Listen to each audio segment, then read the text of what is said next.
یہ واحد آدمی ہے جس نے 2 آرمی چیفز کو سیک کیا ہوا ہے، 2 آرمی چیفز کو سیک کیا ہوا ہے. باقی تو باتیں کرتے ہیں نا صرف عمران خان. جنرل باجوہ کے دور میں ایک لفظ اس کے منہ سے نکلا تھا جب یہ وزیر اعظم خود تھا، ایک لفظ اس نے باجوہ کے خلاف کہا، ہمت نہیں تھی اس کی، تا حیات ایکسٹینشن آفر کر رہا تھا.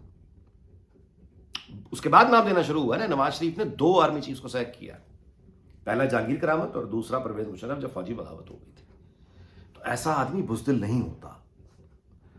اور جو مہنگائی اور جو بزدلی پاکستان میں یعنی پچھلے 7-8 مہینے سے دیکھنے میں آ رہی ہے، میں نے تو کل یہ ٹویٹ کیا تھا کہ نواز شریف کو اعلان کرنا چاہیے کہ اس بزدلی اور مہنگائی سے میرا کوئی تعلق نہیں ہے، یہ میرا ماضی ہے. لیکن بہرحال وہ اپنے فیصلے بہتر جانتے ہیں کب انہوں نے کرنے ہیں اور کیسے کرنے ہیں.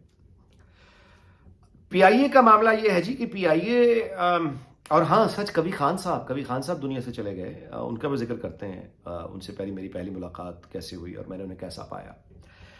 لیکن پی آئی اے کا مسئلہ یہ ہے جی کہ یہ جو آپ یہ دیکھیے، پہلے تو Arshad Malik air marshal K دور میں، یہ جو عمران خان کے دور حکومت میں مینلی جو پی آئی اے پہ خود کچھ حملہ کیا گیا اور 260 پائلٹس تھے ٹوٹل، جن میں صرف 22 کے کیسز چل رہے تھے اور یہ جو اعلان ہوا تھا اس سے پہلے کے چل رہے تھے وہ.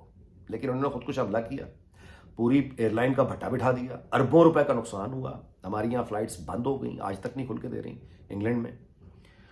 اور اس کے بعد آیا کووڈ جب آیا تو اس وقت ان کے جو ہیں ایک تو سیلری 39% ایک دم کٹ لگایا گیا کووڈ کے دنوں میں. ایئر لائن انڈسٹری پوری دنیا میں ظاہر ہے سفر کر رہی تھی، تو جتنے پائلٹس تھے انہوں نے 39% کٹ کو قبول کر لیا، کام کرتے رہے. پھر ان کا ایکسیس ڈیوٹی الاؤنس ہوتا تھا، وہ بھی کٹ کر دیا گیا. اب اس کا نتیجہ فگرز میں کیا ہے؟ فگرز میں یہ ہے کہ مثال کے طور پہ 11 لاکھ روپے تنخواہ ہے پائلٹ کی، 11 لاکھ روپے مہینہ. تو 39% پہلے کٹ لگا، اس کے بعد جو ہے آپ کی ایکسیس ڈیوٹی الاؤنس ختم ہوا تو وہ 11 لاکھ سے رہ گئی 6 لاکھ، یعنی 6 لاکھ رہ گئی. اب اس 6 لاکھ میں جو مہینہ تنخواہ ملتی تھی اس میں 60,000 روپے تنخواہ یعنی وہ کٹتا تھا ٹیکس، وہ ایک دم بڑھا کے 1,60,000 کر دیا گیا ہے. 1,60,000 کا مطلب یہ کہ پہلے آپ 11 لاکھ سے 6 لاکھ پہ لے کے آئے، 60,000 ٹیکس، اب 1,60,000 ٹیکس 6 لاکھ پہ، تو اسے کیا بچے گا؟ تو پھر اس لیے وہ استعفیٰ دے رہا ہے، کیونکہ اسی ملک میں، اسی پاکستان میں ایئر بلو اور ایئر سیال اور یہ سرین جو ایئر لائنز ہیں، ان کے جو پائلٹس ہیں وہ یعنی 12 سے 15 لاکھ روپے مہینہ ان کی تنخواہیں اسی ملک میں وہ 12 سے 15 لاکھ روپے لے رہے ہیں. اور فرسٹ آفیسر جو کو پائلٹ ہوتا ہے، کو پائلٹ، وہ 8 سے 9 لاکھ روپے مہینہ تنخواہ ہے اس کی. تو وہاں پی آئی اے کا پائلٹ جو ہے وہ اے ٹی آر کا سمجھیں آپ ایک کپتان ہے، وہ دنیا کا جو پاکستان پی آئی اے کے پاس جو اے ٹی آر ہے نا جی، یہ دنیا میں سب سے سستا پائلٹ جو کپتان ہے وہ پاکستان کا پی آئی اے کا اے ٹی آر کا چلانے والا ہے، کیونکہ وہ 6 لاکھ روپے لے رہا ہے. جبکہ ایک کپتان وہاں پہ آپ یعنی 11 سے 15 پاکستان کے اندر دوسری ایئر لائنز میں، تو وہ کیا یعنی کریں گے؟ اچھا یہ اے ٹی آر کی بھی بائی دا وے، یہ 2 اے ٹی آر ہیں، ایک کراچی میں کھڑا ہے وہاں پہ آپریٹ کرتا ہے، ایک انہوں نے گلگت کے لیے لگایا ہوا ہے. اور یہ دونوں اے ٹی آر جو ہیں یہ 20 سال پرانے ہیں، اور پی آئی اے کے اپنے لوگ ان اے ٹی آرز کو فلائنگ کافن کہتے ہیں. یہ اڑتے ہوئے کفن، یعنی کسی بھی ٹائم ان کے ساتھ کوئی حادثہ ہو سکتا ہے. اور ہماری مصیبت ہی یہی ہے کہ جب حادثہ ہو جاتا ہے اس کے بعد تو رونے دھونے ہوتے رہتے ہیں، لیکن جب وہ حادثے کی تیاری ہو رہی ہوتی ہے تو وارننگز پہ کوئی دھیان نہیں کرتا. کوئی پروفیشنل جو ہے وہ رک کے وہ پیسہ اے ٹی آر وہ بگائے چلے جا رہے ہیں، کیونکہ موسٹ امپورٹنٹ جو وی آئی پیز ہیں وہ تو عام طور پہ ان میں بیٹھتے نہیں ہیں، تو اے ٹی آر وہ چل رہے ہیں فلائنگ کافن. پی آئی اے کے لوگوں نے فلائنگ کافن کہہ رہے ہیں. اچھا اب اس میں آگے یہ ہے جی کہ میں آپ سے یہ گزارش کروں کہ ایئر فورس جو ہے یہ بنیادی طور پر ہماری فورسز میں ایک ایسی فورس ہے جس کی بڑی عزت ہے. وہ 65 کی جنگ ہو یا ابھی حال ہی میں جو کشمیر میں جو 2 بھارتی طیارے ہم نے کرائے تھے، اور پھر یہ کہ ایئر فورس والے ظاہر ہے کہ براہ راست ملک پر قابض نہیں ہوئے، سیاست نہیں کرتے، تو ان کی عزت ہے. نیوی کی بھی ظاہر ہے اس لحاظ سے کہ وہ اس طرح سے نہیں آتے سیاست میں. تو درخواست یہ ہے کہ ایئر فورس کے جو ذمہ دار ہیں ان سے درخواست ہے کہ کیوں آپ اپنی فورس جس کی اتنی عزت ہے، ہمارے پاس کچھ تو رہنے دیں. پی آئی اے میں آخر آپ لوگوں کا کیا اتنا انٹرسٹ ہے؟ یعنی ریٹائرمنٹ کے بعد پی آئی اے یعنی ایک آپ جنگی جہاز اڑاتے اچھے لگتے ہیں، ایک وردی میں آپ آسمانوں پہ یعنی مقابلہ کرتے اچھے لگتے ہیں. آپ لوگ جب پی آئی اے میں آتے ہیں تو پی آئی اے میں آخر ایسا کیا ہے آپ کے لیے؟ سوال تو اٹھیں گے. پھر پرکس، پریولیجز، پھر اس کے بعد اور 10,000 چیزیں. اچھا سویلین ادارہ جو بھی ہوگا، ہمارے ہاں جو کرپشن کا انڈیکس ہے ہر طرح کے محکمے میں وہ سب اس سے واقف ہیں. کیوں اپنے آپ کو آپ کنٹروورشل کرتے ہیں؟ مسئلہ کیا ہے؟ اب ایک ایک تو یہ کہ وہ دور نہیں ہے، سوشل میڈیا ہے، اتنی بڑی آرگنائزیشن ہے، اور آپ مطلب ہے اب ایک میں اس خبر کی تردید یا تصدیق نہیں کر سکتا، لیکن ایک 777 کی افواہیں بہت سننے میں آ رہی ہیں پی آئی اے سے کہ وہ فورسز کے حوالے کسی پریکٹس کے لیے کیا گیا اور وہاں پہ کوئی گرنیڈ چلا اور وہ پوری باڈی جو ہے 777 کی اڑ گئی. یہ بھی چند مہینے کچھ سال پہلے کا شاید واقعہ ہے. میں اس کی تصدیق یا تردید نہیں کر رہا، لیکن جب آپ ایئر فورس کے لوگ سویلینز میں جائیں گے پی آئی اے میں اور وہاں جا کے اس طرح کے معاملات ہوں گے، پائلٹس کا یہ حال ہوگا، تو وہاں سے بھی ایک رد عمل آئے گا نا. صرف پائلٹ نہیں ہوتے، بہت بڑی آرگنائزیشن ہے پی آئی اے جو سویلینز موسٹلی ہیں. سو یہ میری گزارش ہے کہ اپنے آپ کو کنٹروورشل ہونے سے بچائیں. اچھا جی، اب بات کرتے ہیں قوی خان صاحب دنیا سے چلے گئے. ظاہر ہے کہ بہت افسوس ہوا، اللہ ان کی مغفرت کرے. ایک نسلوں کی نسلیں ان کا کام دیکھا ہے. میں نے پہلی مرتبہ ان کے ساتھ جی ایک ڈرامے میں کام کیا تھا پاکستان میری زندگی کا وہ پہلا پاکستان ٹیلی ویژن کا ڈرامہ تھا. دا ایئر واز 1987. اور اس زمانے میں ہر یعنی جو اس زمانے میں جمعہ چھٹی ہوتی تھی پاکستان میں، جمعرات ویکنڈ ہوتا تھا.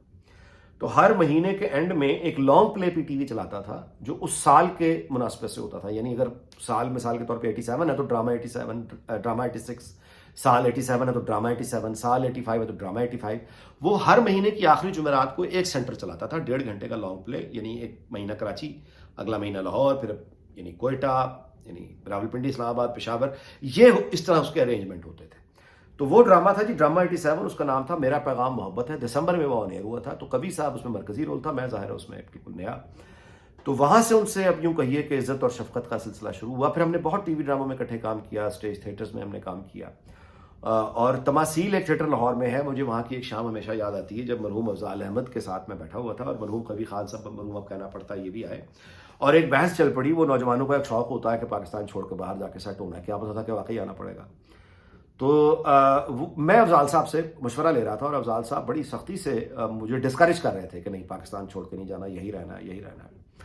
اور قوی صاحب انٹر ہوئے اور قوی صاحب سے جب کو پتہ چلا تو قوی صاحب نے بالکل ان کے سامنے ان کے الٹ بات مجھے بتانی شروع کی. انہوں نے کہا تمہیں چلے جانا چاہیے، ہر آدمی کو، نوجوان کو. اگر اللہ کی زمین ہے اور یہ ملکوں کا جو ہے، یہ تو کوئی ایسا 100 سال پہلے کا معاملہ ہے اور ہجرتیں ساری زندگی انسان کرتا رہا ہے. ہجرتیں نہ ہوتی تو دنیا کا کلچر کبھی اتنا خوبصورت نہ ہوتا.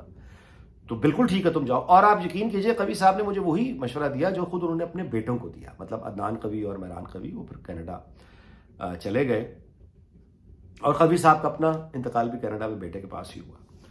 تو یہ ایک واقعہ سنانے کا مقصد آپ کو یہ ہے کہ قوی صاحب ہوں یا افضال احمد صاحب ہوں، یہ اس نسل سے تعلق رکھتے ہیں. مطلب ان لوگوں کی وہ تربیت تھی کہ یہ اپنے جونیئرز کو نہایت دیانتداری سے اگر وہ ایک مشورہ مانگتا تھا تو اتنی ہی سنجیدگی اور جذباتی ہو کے دیتے تھے جیسے بالکل اپنے کو بیٹا اگر کوئی آپ سے مشورہ مانگے.